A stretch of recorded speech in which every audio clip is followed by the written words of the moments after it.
Bienvenue sur Top Invest, la chaîne des top d'investissement. Ici, on parle essentiellement d'entreprises de qualité. Avons-nous une opportunité d'investissement sur Unibail, Rodamco, Westfils? La question à laquelle on va essayer de répondre en se basant sur l'état financier de la compagnie. Donc, ceci représente uniquement mon point de vue et non un conseil d'investissement. Et comme d'habitude, je me réserve le droit de me tromper. Nous avons parlé de cette entreprise ici au mois de juillet 2022 et au mois de juillet 2022, ça semblait être intéressant, mais ça venait avec un certain risque. OK?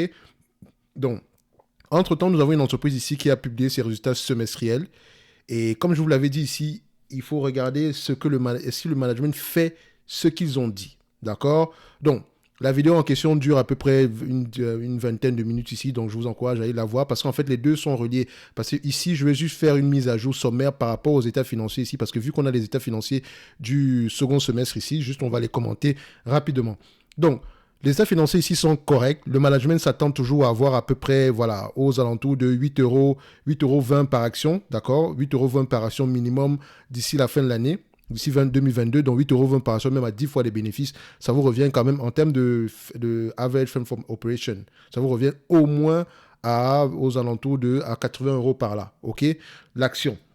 Vous voyez également que l'entreprise présentement a collecté 96% des loyers ici, en comparé à l'année précédente, à la même période, on était à 88%, d'accord, et 73% au premier semestre 2021, ok. Et également ici, elle a atteint 80% de son objectif son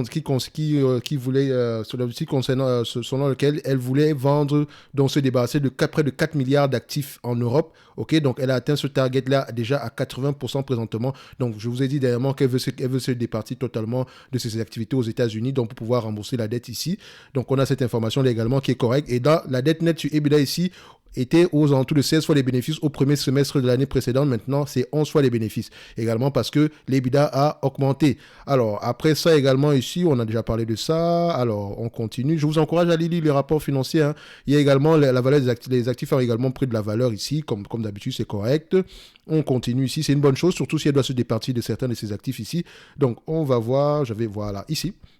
Donc, en termes de finances ici, ouais, je vais parler de la dette nette qui a été réduite ici. J'ai parlé ici du 12 milliards. OK, facility 12 milliards to group fully secure refinancing need. OK.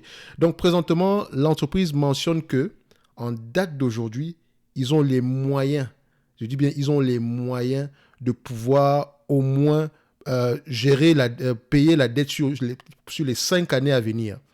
Malgré l'augmentation des taux d'intérêt, ils ont les moyens de gérer leur dette au moins sur les 5 années à venir.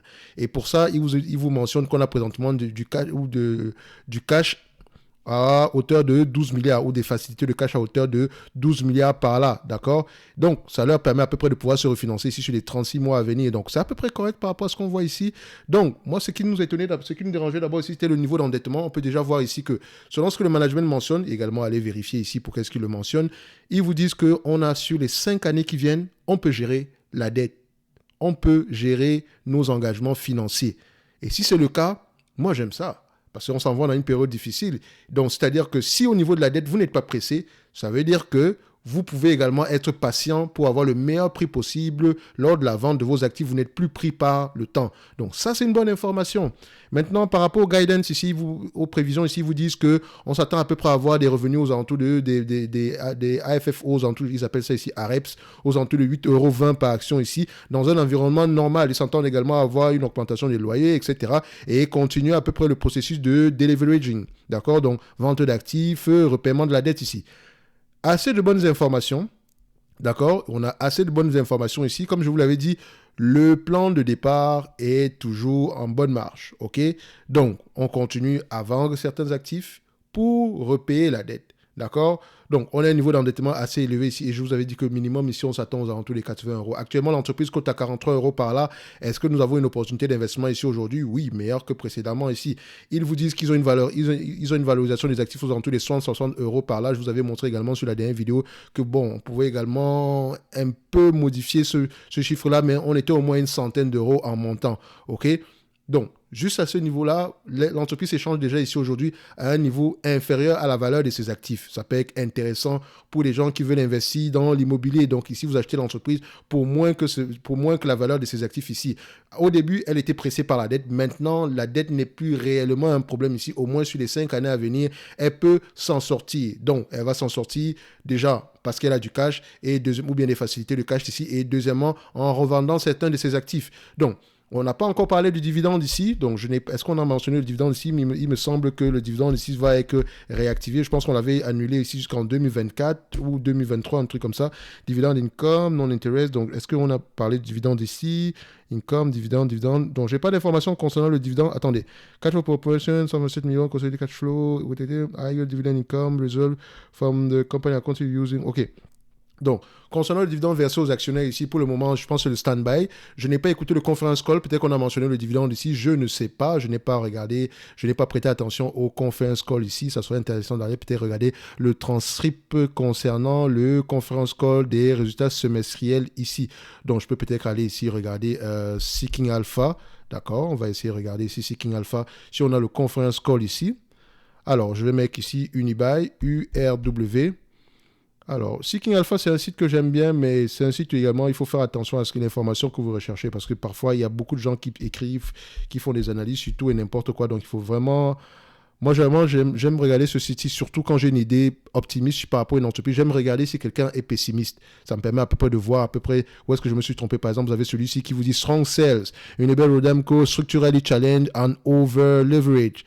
Over Leverage. Donc, on était en juillet 2009. Donc, en juillet 2009, on était en juillet 2021 ici. Donc, on va voir ici le prix en juillet 2021. Ici, quand lui, il écrivait ceci. Donc, donnez-moi juste un instant. Juillet 2021. Juillet 2021, juillet 2021. Donc, on a à peu près vers cette période-ci, aux alentours des $70 ici. Il dit, oh, c'est pas une bonne entreprise, fuyez. OK. Alors, on continue ici. Est-ce qu'on a des informations concernant le transcript ici? J'aime bien regarder au niveau des transcripts. Donc, je vais Financial. Donc, c'est le News, Press Release, Relate Analysis. Non, c'est pas ça. Est-ce que c'est le News? Oui, ce sont les News ici. Donc, on va aller au niveau de News. Allez regarder ça. Je cherche le transcript, en fait. C'est ça que je cherche. Westfield, les bonnes, ça sont les dernières informations. Ça date de 2020 en plus. Bon, compagnie européenne, ça sera difficile de trouver les bonnes informations sur les entreprises comme Unibail ici. Mais bon, si vous pouvez retrouver le transcript également, je pense qu'ils vont vous fournir cette information-là sur leur page, sur la page de l'entreprise ici. Donc, quand on va sur Unibail, est-ce qu'on pourra avoir le transcript? Donc, c'est quelque chose que je vous encourage à aller rechercher. Ça, c'est le communiqué de presse, investisseur. Est-ce qu'on a le transcript? Donc, si je retrouve ici, je mettrai peut-être l'information ici sur le mur de... la place communauté, l'onglet communauté de YouTube. Mais c'est important d'aller voir le transcript ici par rapport à ce qui s'est passé. Le transcript, en fait, c'est quoi? En fait, c'est une entreprise ici, quand il y a les résultats financiers, il y a le conference call. D'accord? Le conference call ici, ça vous permet à peu près de pouvoir écouter ce que le management dit et écouter les questions que les analystes ont dû poser ici. Donc, vous pouvez voir ici, il y a une bonne application qu'on appelle Quarter. D'accord? C'est ça. Si vous comprenez l'anglais, d'accord, et que vous aimez écouter des conférences call, comme moi, allez télécharger cette application-ci et ne me dites pas merci. C'est une application, voilà, ça va vous sauver la vie. OK? Vous pouvez écouter des conférences call en veux-tu, en voilà. À partir de vos tablettes, vos téléphones, vous avez 6000 compagnies ici, conférences call, et vous pouvez encore même faire la demande d'ajout. OK? J'aime bien la façon dont c'est présenté ici. Donc, vous pouvez voir ici que si je cherche par exemple Unibail Rodamco Westfield, on me donne le transcript ici d'Unibail Rodamco Westfield. Je ne savais même pas que je pouvais le voir en ligne. Ah, là, est-ce que vous savez que moi, j'ai cette entreprise ici, j'ai pas l'entreprise, mais j'ai l'application, mais je ne savais pas qu'ils avaient déjà la page web également ici. Donc, ce qui est une bonne chose, c'est un bon plus. Donc, vous pouvez ici, à partir de cette page, avoir toutes les informations. Et c'est par exemple le conference call du 1er juillet, quand je clique dessus, voilà, vous voyez, good morning and welcome to Unibail Rodamco. Quand je pars au Q&A, question directement en anglais ici, d'accord, c'est pas en français. Excusez-moi, mais il y a très peu d'entreprises qui vous donnent des informations en français. D'accord? Vous pouvez également vous concentrer uniquement sur celle-là, mais voilà, vous pouvez également vous concentrer, si vous pouvez également faire un effort d'apprentissage, de lecture ici en anglais. Donc, voilà, ou bien traduire en français si vous voulez. Donc, je vous ai montré également comment le faire avec l'application DeepL. Mais Unibail ici, ça serait intéressant d'aller suivre le conference call. Moi, je pourrais l'écouter ici, mais également mon temps est réduit en une journée, je ne peux pas tout faire. Donc, à la fin, je vous encourage à aller regarder sur Unibail Rodamco. Il y a sans doute une opportunité d'investissement ici parce que pour le moment, le management semble faire ce qu'ils ont dit. Et moi, c'est un grand plus ici parce que c'est le management qui va compter énormément ici pour un investissement à long terme. Également, il y a Xavier Niel qui est au conseil d'administration qui détient près de 27% ici. Donc, on peut se dire que c'est quelqu'un qui a une vision long terme dont je pourrais miser sur l'entreprise. Je n'aime pas le terme miser d'ailleurs, mais entre parenthèses, je pourrais miser sur l'entreprise juste parce que Xavier Niel est là. OK? Donc, qu'est-ce qu'on pourrait dire en supplément ici? Juste pour vous dire que l'analyse ici qui a été faite sur Unibail ici, les deux sont liés par rapport à la vidéo aussi. Je vous encourage à aller voir celle-là si vous ne l'avez pas encore vue ici. Sinon, si vous l'avez déjà vu, allez lire les rapports financiers actuels d'Unibail. Essayez d'écouter le conference call parce que si vous voulez investir avec conviction à long terme, vous devez lire. Ne vous limitez pas aux chiffres. Ce que je fais ici, c'est juste pour faire des raccourcis rapidement ici afin de voir si l'entreprise est intéressante à un certain prix. Mais ça ne veut pas dire qu'on achète parce que le prix c'est un, j'ai calculé la valeur X, le prix c'est ça. Non, non, non, non, non. Je lis les rapports financiers. D'accord? Je veux comprendre quelle est la stratégie de croissance. OK? Quelle est la situation actuelle? OK? Par rapport à la dette, qu'est-ce que vous pensez? Par rapport aux dividendes, qu'est-ce que vous pensez? Et ce genre d'informations-là, si j'avais pu écouter le conference call ici, j'aurais peut-être pris le... Comment on appelle ça? J'aurais peut-être fait la recherche avec contrôle F ici pour aller chercher le terme dividende. Dividende ici, ça m'aurait peut-être donné une question où le management a mentionné le dividende ou bien un analyste a mentionné le dividende ici. Mais semble-t-il que c'est une entreprise qui va repayer le dividende ici d'ici 2023 ou 2024 par là. Dans tous les cas de figure, pour le moment, on a de bonnes informations sur Unibail.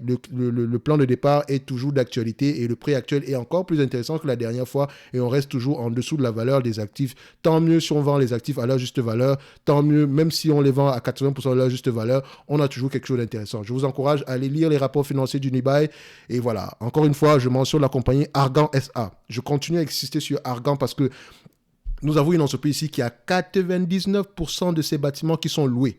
99%. Vous voulez quoi? Vous voulez quoi? Vous voulez qu'on fasse quoi? Les opportunités d'investissement, il y en a trop sur le marché présentement.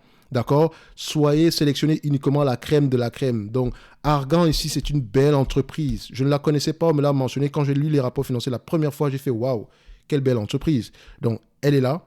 Allez-y voir, ça fait 3 mois qu'on a sorti la vidéo ici. Donc, allez-y regarder les actifs tangibles net par action ici par rapport au prix actuel et essayez de voir à peu près si pour vous, ça vaut la peine de continuer à creuser. C'est une belle entreprise, les rapports financiers sont en français. Vous n'avez pas d'excuses. D'accord? Lisez vos rapports financiers. Si vous ne lisez pas les rapports financiers, achetez un ETF, c'est pas plus mal. D'accord? Mais n'investissez jamais en action si vous ne lisez pas les rapports financiers. Rapports financiers, ça ne veut pas dire qu'on lit uniquement les chiffres. Ça veut dire qu'on fait parler les chiffres. OK? Donc, je vous souhaite une bonne journée et on se donne rendez-vous ou voilà, rendez-vous à la prochaine vidéo. Ça fait toujours plaisir. Un pouce bleu, un abonnement. C'est toujours bon pour le référencement. Je ne le demande jamais parce que je me dis que si vous aimez ce qu'on fait ici aujourd'hui, c'est la moindre des choses. OK? Donc, on se dit à bientôt. Merci.